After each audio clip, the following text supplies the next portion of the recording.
Mechanic की सबसे ज़्यादा पोस्ट है, तो वो बच्चे वो फॉर्म ज़रूर डालना। और यहाँ पर कुछ ट्रेड ऐसी है जिनकी वैकेंसीज़ नहीं आती है, तो वो भी आप लोग देख लेना। और इसरो में कुछ ट्रेड को मौका नहीं दिया है, फिटर वाले बच्चे इसका फॉर्म नहीं डाल सकते, उनकी ट्रेड यहाँ पर नहीं है। इलेक्ट्रीशियन है, इलेक्ट्रॉनिक मैकेनिक है, बाकी अन्य ट्रेड है जिस पर नीचे बात करेंगे।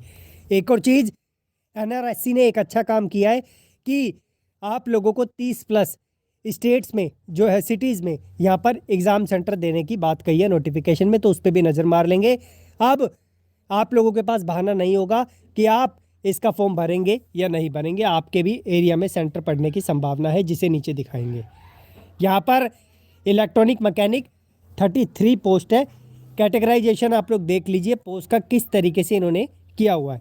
16 यूआर में, 10 ओबीसी में, एससी में 3 है, एसटी में 1 है, ईडब्ल्यूएस में 3 है। 10वीं पास आईटीआई आप फॉर्म फिल कर सकते हैं, लेकिन आईटीआई एनसीवीटी से होना चाहिए। एससीवीटी से भरना है तो आपका अप्रेंटिस होना चाहिए। अब अप्रेंटिस अगर आपने अदर डिपार्टमेंट से किए तो भी आप इसका फॉर्म डाल सकते हैं। ऐसा नहीं है कि इसरो से ही होने चाहिए, क्योंकि ऐसा इन्होंने नोटिफिकेशन में मेंशन नहीं किया है। तो आईटीआई हो, आईटीआई आपका एससीवीटी से है, लेकिन आपने अप्रेंटिस कर रखी है, either it is from private department और गवर्नमेंट डिपार्टमेंट, आप फॉर्म डाल पाएंगे। आगे दूसरे नंबर पे इलेक्ट्रिशियन की पोस्ट है, इलेक्ट्रिकल के नाम से दे रखी है। 8 पोस्ट है। कैटेगराइजेशन आप लोग देख लें, जिस कैटेगरी में वैकेंसी नहीं है वो यूआर में जाके इसका फॉर्म डालेंगे तो ये आपको दिख जाएगा। यहाँ पर भी 10+ आईटी का क्राइटेरिया, वही कंडीशन जो एससीवीटी एनसीवीटी अप्रेंटिस की मैंने बताई है। उसके बाद इंस्ट्रूमेंट मैकेनिक, इस ट्रेड के बच्चे बहुत ही कम मिलते हैं हमारे देश में, लेकिन इनके लिए 9 पोस्ट है। अच्छा मौका है, आप लोग फॉर्म डालना। इस कैटेगरी में वैकेंसी नहीं है तो वो यूआर में जाके फाइट करेंगे। यहाँ पर भी सेम कंडीशन, 10+ आईटीआई का एनसीवीटी वाला क्राइटेरिया, और अप्रेंटिस एससीवीटी मैंने आपको बता दिया। उसके बाद फोटोग्राफी से भी आईटीआई होता है, आप सभी जानते हैं। 4 पोस्ट है। कैटेगराइजेशन आप लोग देख लें, 2 पोस्ट है। कैटेगराइजेशन आप लोग देख लें किस तरीके से इन्होंने किया हुआ है। एससीवीटी एनसीवीटी अप्रेंटिस का क्राइटेरिया वही जो ऊपर मैंने आपको बताया। उसके बाद लास्ट जो है एक डेस्कटॉप पब्लिशिंग है, 2 पोस्ट है, देख लें। एक यूआर में है और एक आप लोगों की जो है यहाँ पर एसटी कैटेगरी में, तो ये दे रखा है। टोटल आप लोगों के सामने 54 पोस्ट है।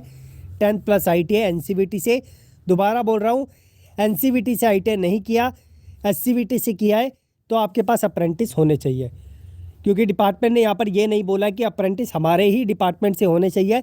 हालांकि डिपार्टमेंट अप्रेंटिस करवाता है, लेकिन ऐसा इन्होंने मेंशन नहीं किया है। अगर पोस्टिंग की बात करें तो यहाँ पर देख सकते हैं, चयनित उम्मीदवारों को जो एनआरसी है इसके भूकेंद्र जैसे शानदार परिसर, आपका रंगारेड्डी जिला तेलंगाना राज्य, या फिर एनआरसी बालानगर हैदराबाद, या क्षेत्रीय सुदूर संवेदन केंद्र नागपुर, क्षेत्रीय सुविधा संवेदन केंद्र उत्तर नई दिल्ली, उसके बाद क्षेत्रीय जो सुदूर संवेदन केंद्र कोलकाता, इनमें से ये आपको दिख रहे हैं, ये कहीं पे भी आपको पोस्टिंग दे सकते हैं, डिपार्टमेंट की मर्जी है। ये इन्होंने यहाँ पर मेंशन किया हुआ है। तो ये चीज़ें मैंने आपको बता दी है। एज की बात करते हैं, एज यहाँ पर आप लोगों की 18 से 35 साल है। 31/12/2023 के बेस पर 1 से 5 जो पोस्ट कोड है इन्हीं के लिए क्राइटेरिया दे रखा है। टेक्नीशियन बी की पोस्ट है, आप लोग जानते हैं कई जगह पर टेक्नीशियन ए की पोस्ट निकलती है, लेकिन इसरो में आप लोगों को जो है एक पोस्ट बढ़ा के पहले से प्रमोशन करके यहाँ पर मिल जाता है। लेकिन ध्यान रखना, इसका जो आप लोगों का सिलेबस है इसमें आप लोगों को टेक्निकल का ही पोर्शन आता है, लेकिन वर्कशॉप कैलकुलेशन और ईडी पे भी ध्यान देना होगा। ईडी के मैंने आप लोगों को जो है नोट्स पहले ही प्रोवाइड कर दिए, नहीं देखे तो आप डिस्क्रिप्शन से जाके देख लेना। इलेक्ट्रॉनिक मैकेनिक के लिए मेहता की एक बुक आती है, मेहता की बुक आप रेफ़र कर लेना, बहुत आप लोगों को मदद मिलने वाली है। एशियन में आप लोगों को इलेक्ट्रीशियन की जो ट्रेड है, एशियन की बुक आती है ऑरेंज कलर की, वो रेफ़र कर लेना, बहुत बेनिफिट आपको होने वाला है। उसके बाद कुछ एमसीक्यूज़ आपको मैं डिस्क्रिप्शन में दे दूंगा, जो आप लोगों को मेहता जो एशियन है वो आपको देखने को मिल जाएंगे, मदद होगी आपकी उससे।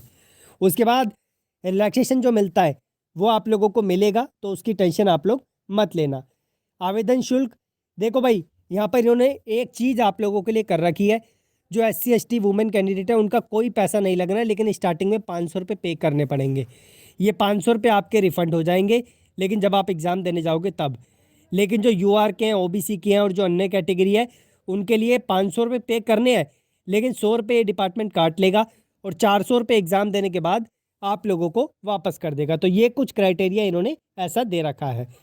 उसके बाद जो इसका फॉर्म होगा ऑनलाइन होगा, जिससे अभी मैं आपको दिखाऊंगा। सिलेबस की बात करें तो सिलेबस आप लोगों का वही है जो DGT बेस का होता है, ITI का, जो निमी बेस्ड बुक में दे रखा है या निमी की बुक में दे रखा, वही आपका चलेगा। ठीक है, तो ये कंडीशन इन्होंने दे रखी है। यहाँ पर आप लोगों का चेस्ट हाइट ऐसा कोई कंडीशन नहीं होता, इस चीज़ का ध्यान रखना। अब एक चीज़ मुझे और बतानी है। देखो भाई, यहाँ पर बोला हुआ है ITI, NTC या NAC, national apprentice certificate, national trade certificate. अब नेशनल ट्रेड सर्टिफिकेट क्या है? एक कंडीशन है कि SCVT वाले बच्चे जो NTC से हैं वो फॉर्म फिल कर सकते हैं। 2018 के बाद रूल चेंज हो गया था जून के टाइम पर। आप लोगों के सर्टिफिकेट पे अगर NTC लिखा है लेकिन आपने ITI SCVT से किया है तो भी आप इसका फॉर्म डाल सकते हैं, कोई दिक्कत की बात इसमें नहीं है। NTC क्या होता है इसके बारे में मैं ऑलरेडी आप लोगों को बता चुका हूँ। कई बच्चों के सर्टिफिकेट पे NTC नहीं लिखा रहता तो वो बच्चे इसका फॉर्म नहीं फिल कर पाएंगे, उनको दिक्कत हो जाएगी। लेकिन अगर आपका जो NCVT वाले बच्चे NTC नहीं लिखा लेकिन NCVT लिखा है तो भी आप फॉर्म डाल सकते हैं। वैसे NCVT वाले बच्चों को किसी प्रकार की दिक्कत यहाँ पर नहीं आने वाली है। आगे अगर बात करें तो ये कुछ कंडीशन है, इसे पढ़ लेते हैं। जो आप लोग का पेपर होगा 1.5 घंटे का होगा। 80 क्वेश्चन आते हैं इसरो में। प्रीवियस ईयर्स के क्वेश्चंस इनके ऑफिशियल वेबसाइट से आप लोगों को मिल जाएंगे। टेलीग्राम पे भी मैंने आप लोगों को शेयर कर दिए थे, आप क्लिक करके जाना। टेलीग्राम पे डिस्क्रिप्शन में लिंक है, स्क्रॉल करना, नीचे की साइड पे आपको कहीं ना कहीं पेपर देखने को मिल जाएंगे, लेकिन थोड़ा सा आपको मेहनत करनी पड़ेगी ढूंढने के लिए। उसके बाद आप लोगों का 100 अंक का पेपर होता है, ये आप लोगों के सामने है। नेगेटिव मार्किंग भी होती है, ध्यान रखना। इसमें ED भी आती है, वर्कशॉप कैलकुलेशन भी आती है और टेक्निकल पार्ट तो आप लोगों का आता ही आता है। उसके बाद यहाँ पर नॉन टेक्निकल में जो आप लोगों का GS होता है, मैथमेटिक्स होता है, रीजनिंग होता है, क्वांट होता है, ये सब पढ़ने की ज़रूरत नहीं है, ये इसमें नहीं आता है। जो मैंने चीज़ें बताई है वही आप लोगों को रेफ़र करने पड़ेगी। अगर मैं बात करूँ कुछ जो जनरल स्टैंडर्ड्स है आप लोगों के, यहाँ पर 32 नंबर आपको रिटन टेस्ट क्वालिफाई करने के लिए लाने हैं, लेकिन इस पर आप लोगों को बिल्कुल ध्यान दे ही देना है, क्योंकि मेरिट आप लोग जानते हैं कितनी आप लोगों को लानी होती है। और स्किल टेस्ट में 100 में से 50 नंबर जो आप लोगों को आगे क्वालिफाई करवाएगा। ये कंडीशन आपकी ठीक रहेगी, लेकिन 32 नंबर पे सटक मत रहना, इससे काम आपका नहीं चल पाएगा। अगर मैं बात करूं जो रिलैक्सेशन है, ये कुछ रिलैक्सेशन से रिलेटेड चीज़ें हैं जो अन्य कैटेगरी की है।